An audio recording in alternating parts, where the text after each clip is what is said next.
Olá pessoal, hoje nós vamos falar sobre a famosa frase de Freud: a anatomia é o destino.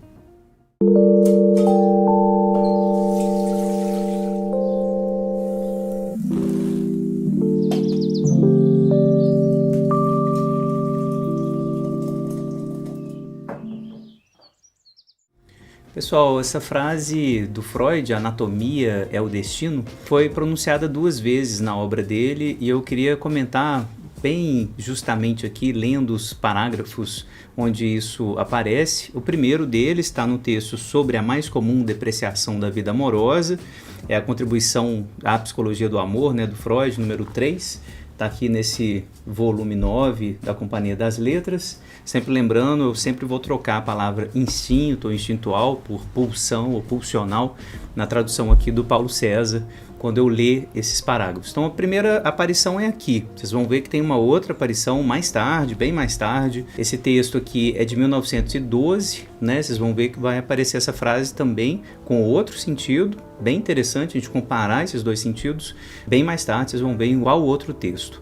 Então, vamos ler esse parágrafo só para tentar entender, dando um pouquinho o contexto, a depreciação na vida amorosa, diz respeito em particular àquela sexualidade dos homens que vai depreciar o objeto de amor, que vai tentar depreciar as mulheres em particular, para se haver com o incesto, com o Édipo, Então eu não dou conta dos restos incestuosos que ficaram no pulsional, e daí eu deprecio, a mulher, trato a mulher como puta, não como mãe, de tal maneira que eu consiga, me ligar a ela. Eu acho que esse texto é super importante a gente ler bem passo a passo, texto super bonito do Freud, inclusive um parágrafo aqui genial sobre o alcoolismo, enfim, um texto que vale muito a pena a gente ler bem passo a passo. Mas vamos focar na aula de hoje nesse parágrafo, que está na parte 3, no finalzinho já do texto, parágrafo que começa na página 361, aqui na edição da Companhia das Letras. Ele diz o seguinte: sabemos que a pulsão sexual decompõe-se inicialmente numa grande série de elementos. Melhor, nasce deles. Então a pulsão nasce desses elementos que podem ser decompostos. São as pulsões parciais: oralidade, analidade, genitalidade, dos quais nem todos podem ser acolhidos em sua configuração posterior, tendo que ser antes suprimidos ou empregados de outra maneira. Então esse texto aqui é um Freud que o Laplanche gosta muito, um Freud que eu gosto bastante também, ou seja, a pulsão sexual não pode ser satisfeita, a pulsão sempre vai ter um resto de difícil acolhimento. Sobretudo, os elementos pulsionais coprófilos demonstraram ser incompatíveis com a nossa cultura estética, provavelmente depois que, adotando a postura ereta, afastamos da terra o nosso órgão olfativo. Então, Freud está aqui sendo bastante darwinista também, um pouco lamarquista, como sempre, mas darwinista nesse contexto de que a gente adota a postura ereta, então isso de alguma maneira nos afasta olfativamente dessa mistura que os órgãos genitais e a analidade produzem. Então, esses elementos coprófilos, o Freud está dizendo aqui, ou seja, aquilo que se mistura à analidade, não faz parte da nossa estética, do nosso desejo, tem algo aqui que nunca vai ser muito bem integrado. Vamos ver aqui, depois a gente vai comentar. Assim também com boa parcela dos impulsos sádicos que fazem parte da nossa vida amorosa. Então isso não vai ser acolhido. Mas todos esses processos do desenvolvimento dizem respeito somente às camadas superiores da complicada estrutura da sexualidade humana. Os processos fundamentais que produzem a excitação amorosa ficam inalterados. Então, os processos fundamentais, ou seja, isso que está na ordem aqui do pulsional, está lá sempre. A sexualidade infantil é o que determina, efetivamente a sexualidade humana. E aí vai começar agora a frase, O contexto é esse. O excremental se acha íntima e inseparavelmente unido ao sexual. A posição dos genitais inter urinas et feces permanece o fator determinante e imutável. Então aqui o Freud é muito enfático, o Freud que o Laplanche, insisto, gosta bastante. Então aqui o sexual, o excremental está lá ligado, é inseparável ao sexual, permanece fator determinante, imutável, Então a analidade está presente. E aí vem a famosa frase: pode-se dizer modificando uma conhecida frase do grande Napoleão, que a anatomia é destino. Os genitais mesmos não acompanharam o desenvolvimento das formas do corpo humano em direção à beleza. Continuaram animalescos e também o amor permaneceu, no fundo, tão animal como sempre foi. Então, aqui, um detalhe importante que eu quero comentar também, os genitais não acompanham, né, a beleza, a estética, o que eu vou criticar, porque parece que tem toda, né, uma enorme corrida estética, um movimento estético em torno da genitalidade também. Isso não passa despercebido, né? Tem um elemento que vai sempre, né, cultural, né, que vai sempre também apontar para a beleza do próprio, né, do campo genital, masculino e feminino. A gente vai comentar um pouquinho, mas o Freud está aqui dizendo, né, não, isso não acompanha, o corpo, né, tem um encaminhamento estético, a genitalidade outra, ele permanece animal como sempre foi. Então está aqui uma certa animalidade, um certo desvio biologizante, né, como Laplanche gosta de dizer, presente aqui no Freud. As pulsões amorosas são difíceis de educar. A sua educação ora obtém muito pouco, ora demasiado. Aquilo que a cultura pretende fazer dessas pulsões não parece atingível sem considerável perda de prazer. A persistência dos impulsos não aproveitados se expressa na atividade sexual como insatisfação. Aqui é brilhante, né, a grande tese do Freud, tem algo que na própria pulsão sexual que está destinada à insatisfação. Essa é a tese que está presente aqui nesse texto, recomendo a leitura, insisto, não vou falar sobre o texto, só sobre essa frase, anatomia e o destino, que vocês viram aqui então o contexto. Tem um contexto bem próximo da biologia, da posição ereta, da perda que fica com essa posição da analidade. A analidade está ali presente como componente da pulsão parcial, das pulsões parciais, e ela vai ser perdida, recalcada, tanto biologicamente, né, pela posição ereta do corpo humano. Então o olfato vai ser, de alguma maneira, recusado nessa animalidade e a gente vai caminhar rumo à civilização, rumo ao perfume, né, ao cheiro, tudo que nos afasta disso, que vai ser associado fortemente à animalidade, que é o mau cheiro, a analidade, as fezes, a coprofilia, como o Freud falou. Então observem, anatomia é o destino aqui, né, tem a ver com os componentes coprófilos, os componentes anais, necessariamente presentes na sexualidade humana, que vão determinar a insatisfação da sexualidade humana. Então, aqui em Freud, nesse primeiro texto, 1912, essa frase tem esse sentido. Os componentes ligados à analidade necessariamente vão ser suplantados, reprimidos pelo encaminhamento estético, encaminhamento biológico, civilizatório, de ficar ereto, mas também, né, dessa nossa luta contra a coprofilia, a sujeira, a analidade, o cocô, etc. E isso vai ser suplantado, isso vai ser reprimido, portanto, a anatomia é o destino, marca nesse contexto a impossibilidade radical da satisfação pulsional como um todo. Né? A gente, ora, vai conseguir demais, reprimir muito, né? E aí a gente vai ficar insatisfeito, ora vai reprimir muito pouco, e aí a gente vai entrar em contato, né, com essa coisa, e essa coisa é muito mortífera, produz mal-estar, produz conflito, né, porque a gente vai entrar em contato com a analidade. Comentário brevíssimo sobre essa coisa da estética, né, da genitalidade, também podemos colocar aqui em xeque, né, o quanto isso tem se movido na cultura contemporânea, em particular, as depilações, né, as cirurgias, inclusive, em especial aquelas endereçadas e demandadas, né, às mulheres. Então, isso dá um capítulo à parte, né, gente? Assim, o que a gente tem demandado no que tange às cirurgias corretivas, né, estéticas, no que tange à genitalidade feminina, por exemplo, né? Então, coloração vaginal, né, as depilações da vulva, as depilações também dos corpos dos homens, tipo de pênis que é exigido, né? Basta olhar também assim a toda a problemática, né, do tamanho do pênis que isso vai ter na nossa cultura, né? A adoração do pênis como órgão esteticamente valorizado. Então, assim, eu acho que essa comunicação aqui do Freud é problemática, eu acho que é um tema também importante para a gente debater, né? Vale a pena a gente conversar sobre a estética genital, que vai ganhar grandes capítulos na história da cirurgia plástica contemporânea, né? A gente sabe que isso está dando pano para manga, em especial, claro, aquilo que o machismo produz, né? De injunção às mulheres, né? E aos homens também, mas principalmente às mulheres, para modificação genital.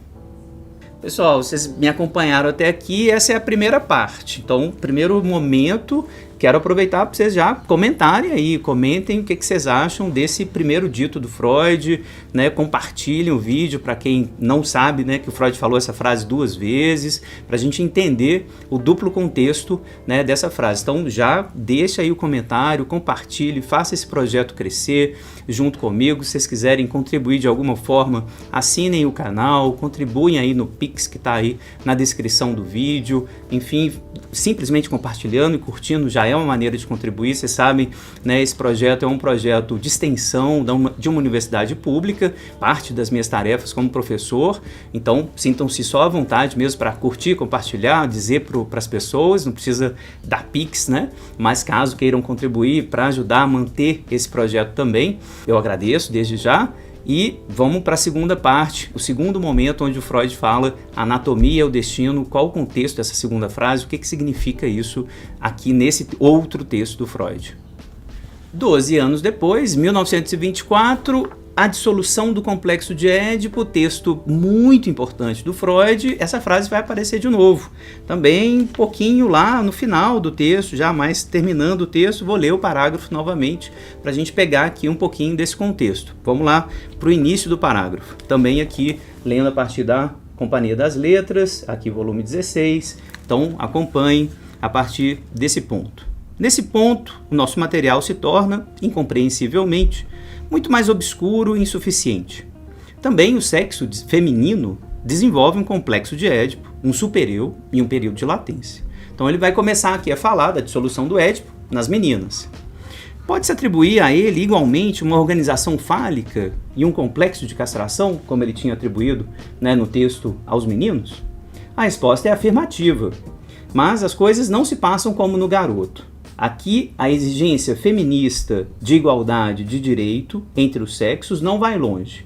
A diferença morfológica tem de manifestar-se em diferenças no desenvolvimento psíquico. Que o Freud perdeu a oportunidade, né, de não falar sobre o feminismo, enfim, problema, né, que a gente pode comentar também, né, esses comentários do Freud sobre o feminismo, que foram todos eles, acho que sem exceção, bastante tristes, apesar do Freud ter traduzido John Stuart Mill, né, é bem impressionante esses comentários sobre o feminismo do Freud, que são particularmente infelizes, mas enfim, vamos, né, pular essa parte, depois a gente comenta caso vocês queiram. E aí vem exatamente a frase, logo depois disso. Então, olha, com as meninas é diferente, o complexo de Édipo, o complexo de castração, a fase fálica nas meninas é diferente, por quê? Porque, aí ele continua, a anatomia é destino. Podemos dizer, parodiando uma frase de Napoleão, o clitóris da menina se comporta primeiramente como um pênis, mas, na comparação com o camarada de brinquedo do sexo masculino, ela nota que saiu perdendo e sente esse fato como desvantagem e razão para a inferioridade. Durante algum tempo, ela se consola com a expectativa de mais tarde, quando crescer, vir a ter um apêndice grande como o de um menino. Aqui se separa o complexo da masculinidade da mulher. A menina não entende a sua falta de pênis como uma característica sexual. Ela explica pela hipótese que já possuiu um membro do mesmo tamanho e depois o perdeu com a castração. Freud continua ainda na página 212. Não parece estender essa conclusão a outras, a mulheres adultas, mas atribuir-lhes um genital grande e completo, masculino, exatamente no sentido da fase fálica. Então as meninas também têm fase fálica como os meninos. Disso resulta a diferença essencial de que a menina aceita a castração como fato consumado, enquanto o menino teme a possibilidade da consumação. Então, vocês estão vendo outro contexto, outro sentido completamente diferente do primeiro sentido que o Freud falou aquela frase. No primeiro sentido, é a ideia de que a sexualidade infantil está sempre presente na pulsão sexual, tornando inevitavelmente a pulsão sexual insatisfeita. A base, né, da pulsão sexual são as pulsões parciais, ligadas à coprofilia, à analidade, à genitalidade, à oralidade, esses elementos que nunca vão ser completamente integrados, nos deixando para sempre insatisfeitos. Então a anatomia é o destino e é uma marca fundamental disso, o fato de a gente ter ficado ereto e ter perdido contato com a analidade, ter se afastado disso, da nossa parte animalesca. Agora, o contexto da frase é completamente diferente. É uma frase, mais uma vez, que aponta para uma certa fenomenologia realista do Freud. A menina vê a vulva e conclui: nossa, eu saí perdendo. Meu camarada, né, menino, colega, meu irmãozinho, meu coleguinha que eu vi o pênis, saiu ganhando, ele tem. Eu aceito a castração, não tem angústia de castração, vocês lembram dessa história no Freud, a angústia de castração vai ser menor, por isso que o superego da mulher vai ser mais frágil. Outra terrível coisa que o Freud apontou também, né, a gente pode comentar bastante sobre isso, se vocês quiserem, né, o superego mais frágil da mulher, né, tipo assim, como que o Freud falava isso, tendo atendido tantas mulheres, né? E a gente aqui já está em 1924, né? O Freud já tem aqui uns 30 anos de consultório, ou seja, ele sabe claramente que as mulheres têm um superego cruel e feroz, né? Mas mesmo assim, essa teoria do Édipo dele vai dizer esse tipo de coisa. Nossa, as mulheres não têm um superego tão violento, tão feroz quanto os homens, o que clinicamente não parece ser verdadeiro de forma nenhuma. Então, a anatomia, o destino aqui é algo da visibilidade do órgão, né? Observem, a dissolução do Édipo está atrelada a essa visibilidade. O menino vê a vulva e conclui: eu posso perder. O fato dessa visibilidade anatômica ser fenomenologicamente realista para o Freud, é o realismo mesmo, isso não é uma interpretação, isso não é uma mensagem que veio do outro. O Freud está longe da Butler, está longe do Foucault, está longe do feminismo, né, de entender que a imagem do corpo já é uma interpretação vista pela criança. Não, o Freud está longe disso, o Freud é um realista. Então o segundo sentido da frase aqui é o realismo freudiano. O menino vê a vulva e, de repente, tá ali, viu a vulva, eu vou ser castrado. Complexo de castração, dissolução do Édipo no menino. A menina viu a vulva, ela, de repente, se dá conta, saí perdendo, eu vou ter que fazer agora um percurso rumo à feminilidade, eu não tenho pênis, quero o substituto do pênis. Encaminhamento da menina para a feminilidade, ou seja, essa frase tem um sentido de um realismo anatômico que vai determinar o fim do Édipo. Esse é o segundo uso do Freud dessa frase e que tem aqui esse sentido realista. Então, recapitulando, primeiro sentido, um sentido naturalista da frase. Os seres humanos ficamos eretos, perdemos contato com a analidade, perdemos contato com a animalidade, né, com essa questão biológica, né, ligada ao sexual, mas atrelado à insatisfação da pulsão por sua indispensável, indestrutível articulação com a sexualidade infantil. Então a anatomia aqui tem a ver com um certo historicismo biológico no Freud, né, nesse primeiro contexto, e no segundo contexto tem a ver com um certo realismo fenomenológico, de uma percepção que vai determinar a dissolução do Édipo. Dois sentidos bem diferentes, né? Que a gente pode, inclusive, comparar agora no final do vídeo para a gente fazer uma crítica rápida, para a gente tentar entender um pouco as críticas que o Laplanche vai fazer a essas ideias, claro, convidando vocês para novas conversas adiante. Tanto num primeiro contexto quanto no segundo, insistir em trazer o Laplanche aqui, né, que vai falar disso, né, na obra dele como um todo, lembrar que as pulsões parciais estão atreladas à sedução do adulto ligados ao corpo do bebê. Então, é o adulto que inocula, que implanta, que intromete, que introjeta a sexualidade no corpo do bebê. Não é o fato de a gente ter ficado ereto, né, ao longo do tempo, que vai fazer com que a gente tenha uma pulsão parcial, uma pulsão insatisfeita, etc. Esse desvio biológico não explica, né, o pulsional do humano. O que explica o pulsional do humano é o fato da gente ser libidinizado por um adulto. E o Freud tem razão, em parte aqui, claro, para dizer que a analidade é, sem dúvida nenhuma, um problema na sexualidade civilizatória. Mas observem, o Freud, em momento nenhum, aqui está dizendo da eroticidade muito permanente que muitas vezes está ligada à satisfação da sexualidade. Toda a sexualidade anal que envolve, por exemplo, a homossexualidade masculina, envolve altíssima erotização e satisfação ligada à analidade.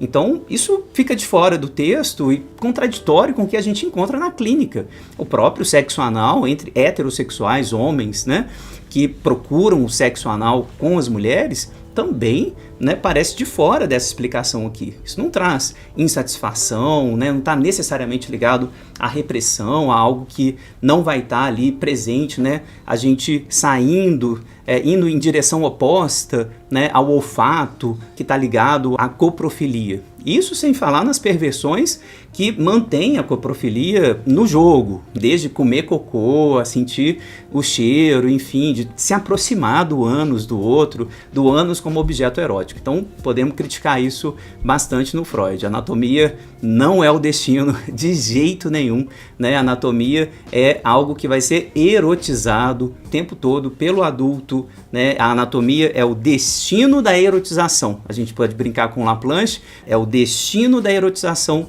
do adulto em direção à criança. Esse é o ponto. No segundo texto, a mesma crítica que a gente poderia fazer. Que realismo que é esse, né? A criança que olha o corpo do outro já é uma criança que está toda ela imersa, submersa nos códigos da cultura, nos códigos de gênero, de sexo, que vão orientar, inclusive, como ela vai interpretar, né, o que tem um pênis, o que não tem, o que é a vulva, o que é a vagina. Essa visão não é realista, né? A Butler vai ensinar muito a gente a ler o sexo também como algo construído, não é algo, nossa, agora eu vi e imediatamente eu concluí.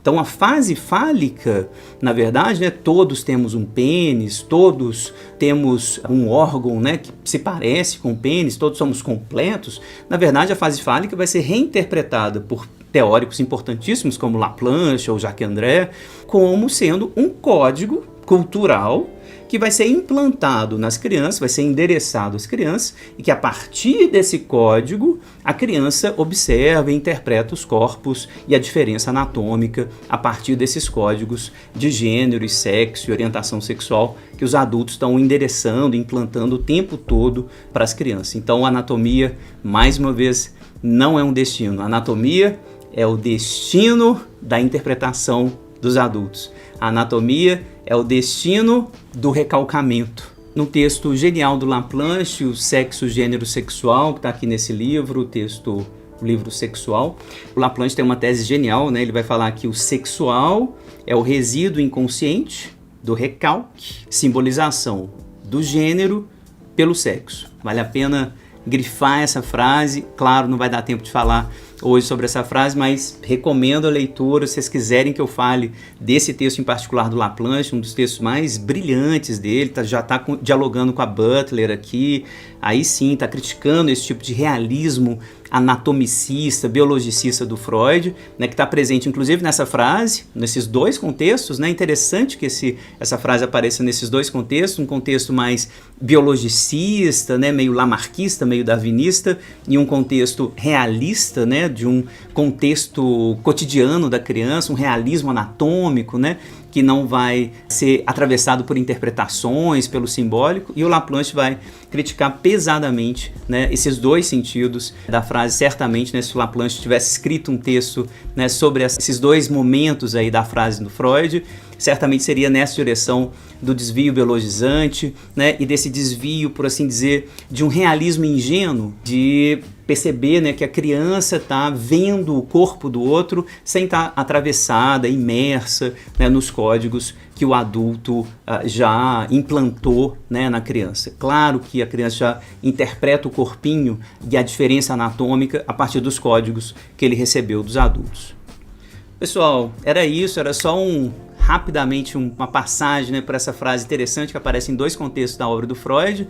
Vale a pena ler os 2 textos onde ela aparece. Recomendo, né, atenção e sempre uma interpretação aberta e crítica do Freud. A psicanálise é ciência exatamente porque a gente pode reler essa teoria, recompor as hipóteses, refazer as hipóteses, ampliar, né, o que a gente entende por sexualidade humana, por, enfim, realismo, biologia, o nosso diálogo com a biologia.